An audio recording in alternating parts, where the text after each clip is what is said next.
You are about to embark on a journey that will change your life forever. Your journey brings you beneath the ocean. You will feel her strength, sway with her rhythm, and taste the salt of her earth. To enter this liquid realm, you must learn to breathe, see, move, communicate, and understand the dynamics of breathing compressed air while underwater. Hi, I'm Tom Miranda, host of ESPN's Outdoor Adventure magazine. Whether I'm exploring deep ocean walls in a research submersible like this, or scuba diving on a tropical reef, the underwater world has opened up a lifetime of adventure for me. Let Scuba Diving International open your door to the underwater world. Scuba Diving International, along with the textbook, the companion video, and a professionally trained scuba instructor, will help make your initiation into this sport as safe and as fun as possible. The first step on your way to becoming a certified diver is to contact your nearest Scuba Diving International scuba facility. There you'll reserve a space for the confined water sessions and receive your textbook and video. Home study affords you the luxury of spending more time in the water and less time in the classroom. However, a key element to the success of this program is based upon active participation by each student during all phases of the course. In a comfortable setting, review the companion video as many times as you like, or until you feel comfortable with the content. And remember, the key components of this program are the textbook, the companion video, the instructor, and of course you, the student. At the end of each chapter in the textbook, you will test your understanding as you complete the Knowledge Quest exams. You will be expected to turn these in to your instructor along with the other paperwork found in the front of the textbook. Now it's time to call the dive facility and schedule a visit so you can pick out the essential items for your in-water training sessions. Diving equipment has gone through many changes since its inception. Modern gear is more comfortable, efficient, and long-lasting. Each piece has a particular function that will allow you to see, breathe, and maneuver through the water safely and in relative comfort. Your equipment specialist will be glad to consult you on the items required for your scuba diving course. Most facilities require you to purchase a mask with a tempered lens and a good fit. A comfortable snorkel with a large bore barrel. You will need a good quality pair of fins. Depending on your personal preference and the geography of your dive destinations, you may want to choose the full foot design with shoe-like foot pocket. As the name implies, the open heel fin incorporates a fin strap with a quick release buckle to keep the foot secure in the open heel design. With open heel fins, you will also need a dive boot. Booties, as they are commonly called, come in a wide variety of thickness. Choose one appropriate for your planned dive destinations. Scuba divers generally must use some form of weight as ballast to permit them to sink or swim in mid-water when submerged. The amount of weight varies with each individual condition. For protection from both water temperatures and environmental factors, an exposure suit is highly recommended. And you'll probably want a durable gear bag to transport and protect your new investment.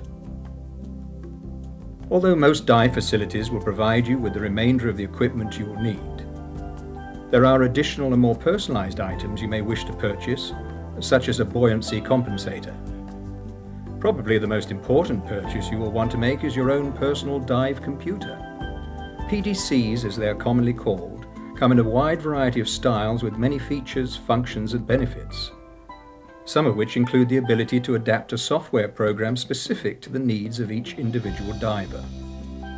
Whether you choose a wrist or console version, computers play an important role in your scuba diving experience. Your SDI equipment specialist will help you choose the model that is right for your needs.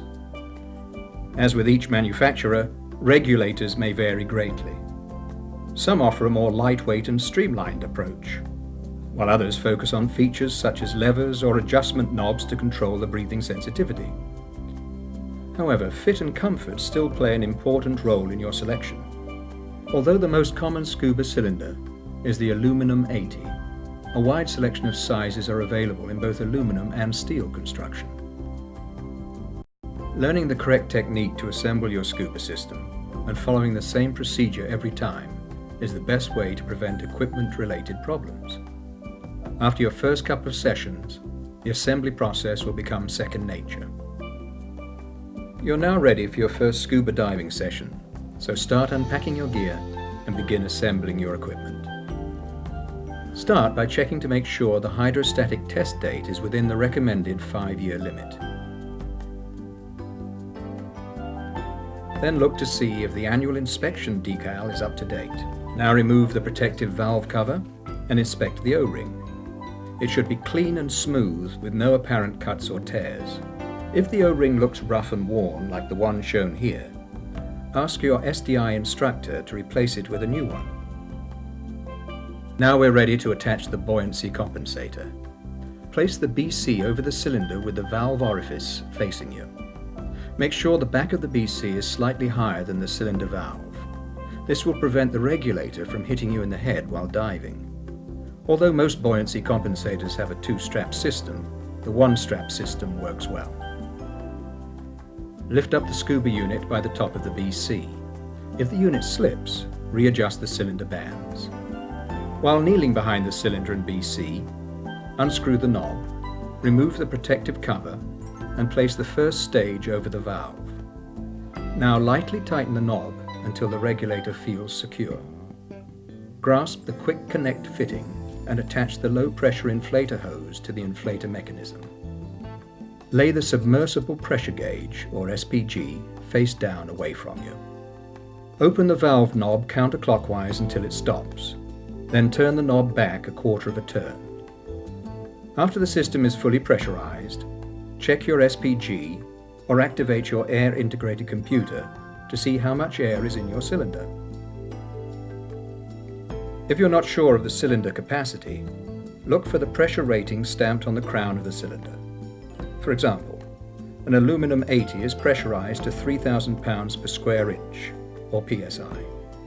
Listen to the valve and regulator for any hissing sounds, which may indicate a leak. Then check each of the hoses connected to the first stage for the same. If any leaks are found, report them to your SDI instructor. Depress the auto inflator button to be sure it operates correctly. Before entering the water, an instructor or dive master will give a verbal briefing to the group of divers under their supervision. In training, your instructor will provide a detailed briefing each time you enter the water.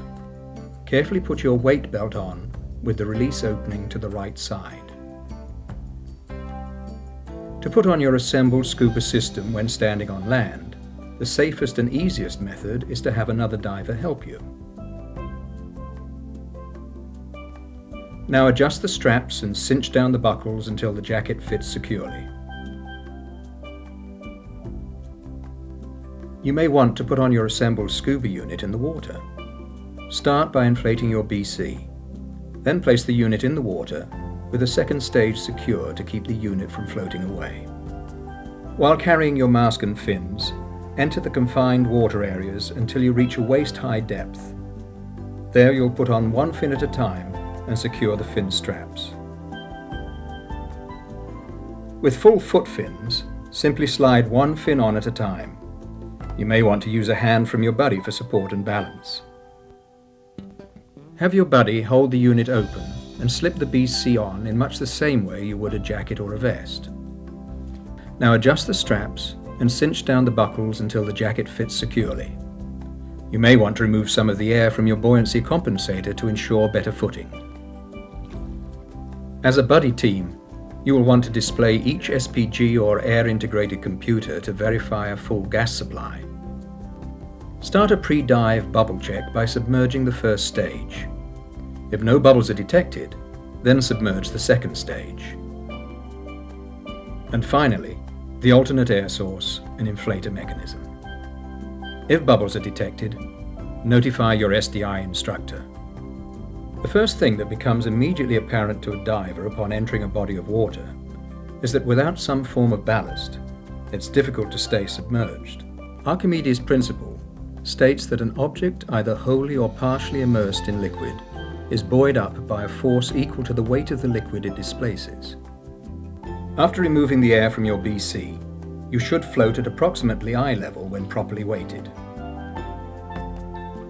Without the aid of costly underwater voice communication systems, most divers rely on simple hand signals to convey the message. These signals are quick and easy to understand.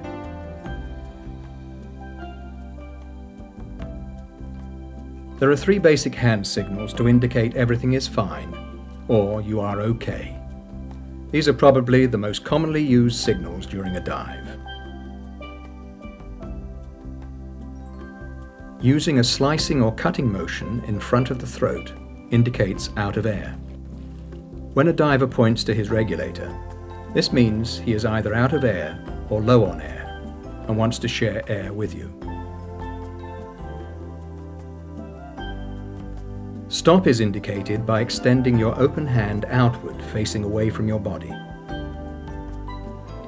When a diver is not feeling well or is unsure of an answer, he may move his hand in a back and forth motion. The thumbs down sign is the reverse of the thumbs up sign, and their meanings are opposite as well. Time to descend or time to ascend. When using a second stage, you must breathe in through your mouth and exhale out of your mouth, except when you blow through your nose to equalize your mask airspace. Proper regulator breathing is slow and controlled, with deep inhalations and full exhalations. Both the eardrum and sinus membranes are delicate tissues that can rupture if equalization is inadequate. To avoid injury, start by pinching your nose closed and blowing gently until complete. You should repeat this process every couple of feet upon descent. Your SDI instructor will monitor you closely as you complete each skill requirement. To remove water from your mask, press the top of the mask against your forehead and exhale out of your nose as you tilt your head backward. Another important skill you will perform is a fin pivot. The goal is to demonstrate neutral buoyancy. Simply inflate your BC until you slowly pivot up and down on your fin tips with each inhalation and exhalation. Part of becoming a proficient scuba diver is that learning expert buoyancy control combines the effects of BCD control, lung volume, and body positioning. The ability to hover is an indication that a diver has acquired this proficiency. Along with the other skills in this program, you will learn to share air should you run out on a dive. By studying our mammalian counterpart, the dolphin, we can better understand the dynamics of underwater movement. They seem to embody the essence of performance, as their forces blend to create a catalyst of movement. To perform the flutter kick, point your toes so that your feet are in line with your legs as you alternately kick one leg downward while kicking the other leg upward. The modified flutter is the same as the flutter kick, but the calf does not pass below the center line of the body. This helps to avoid raising sediment from the bottom. With the frog kick, you must rotate both legs in an arc from your hips and simultaneously move them inward so that the bottoms of your fins face each other at the center line of your body. To relieve a leg cramp, simply bend forward at the waist and grasp your fin tip. Then pull the tip toward you as you straighten your leg. In a controlled ascent, hold your BC inflator in your left hand, look up, breathe normally, and begin your ascent. The most serious consequences of violating Boyle's law are lung overexpansion injuries. If a diver holds his breath when ascending, the expanding air in the lungs may forcibly escape and cause severe damage. In your training sessions, you will learn several types of water entries. The safest entry is determined by the type of platform, environmental conditions, physical ability of the diver, and the sort of dive. The giant stride is the most common deep water entry. When given the signal, simply look ahead, hold your mask, regulator and hoses, then step forward. The back roll is the most common entry from a small boat. Simply sit on the side of the boat, position your hoses and accessories so they will not interfere with your entry, and roll back.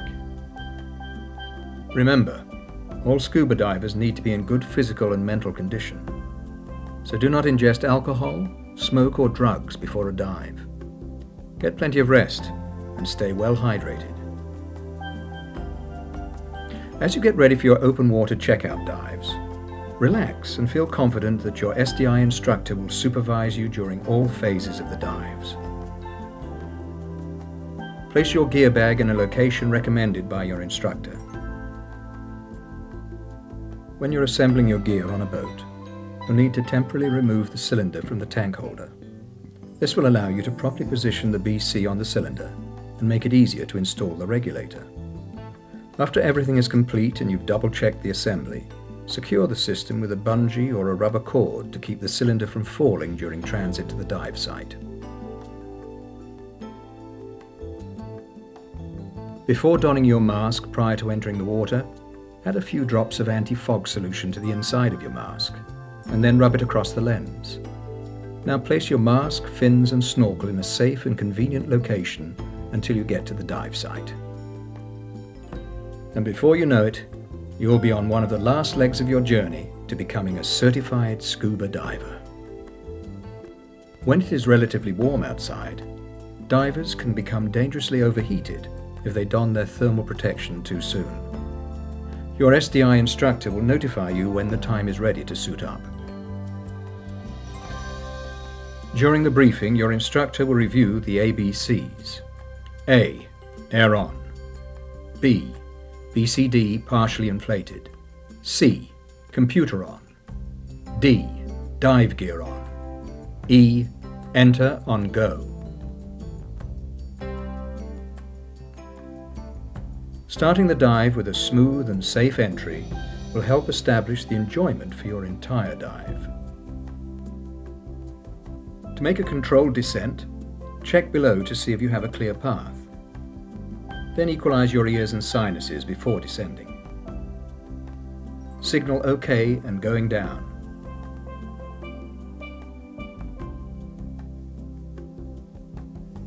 Use your left hand to vent your BC as you submerge, and your right to hold the descent line. Equalize every couple of feet before you feel any discomfort. Add or vent air to maintain a controlled descent. And check your gauges.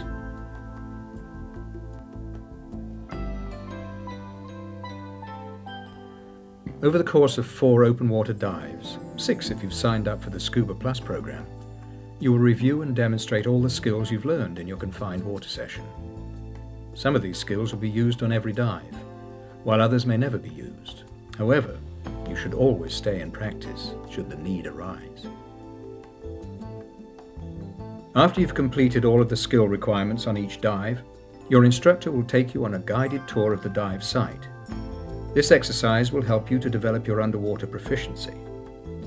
And remember the memory device, abort. A. Abort if you or your buddy have a problem. B. Buoyancy control difficulties. O. Out of air or low on air. R. Regulator or equipment malfunction. T. Time to ascend, out of time. When it is time to ascend, hold your BC inflator in your left hand, breathe normally, and follow your instructor to the ascent line. Remember to computerize your ascent, as most computers have visual and audible ascent warnings, so monitor them closely. You will need to vent air from your BC as you start to ascend, and stop between 10 and 20 feet to maintain neutral buoyancy and conduct a 3 to 5 minute safety stop before surfacing. When exiting the water and into a boat, never take your fins off until you are holding on to the bottom rung of the ladder. Keep the regulator in your mouth and hand your fins up to the dive master. You can now begin your climb 1 rung at a time until safely on board. After you've successfully completed all of your checkout dives, your SDI instructor will assist you in filling out your dive logs. The logbook contains a personal record of your training and recreational dives. Most PDCs are downloadable and will interface with your desktop computer. This is an excellent way to track your diving progress. Congratulations! You are now a Scuba Diving International Certified Scuba Diver.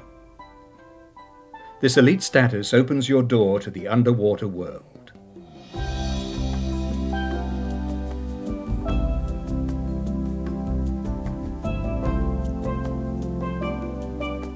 Scuba diving is an adventure that may bring you some of the most exhilarating experiences of your life. It is practiced safely by millions of divers around the world, and now you are one of them. Becoming an SDI scuba diver is the first step of what will hopefully be a long journey in the discovery of a world you have yet to explore. Use the knowledge you have gained wisely to guide you, and keep your skills tuned up by diving frequently. Abide by the few simple rules you have learned, and you will find scuba diving a rich and rewarding quest, not just of a lifetime, but for a lifetime.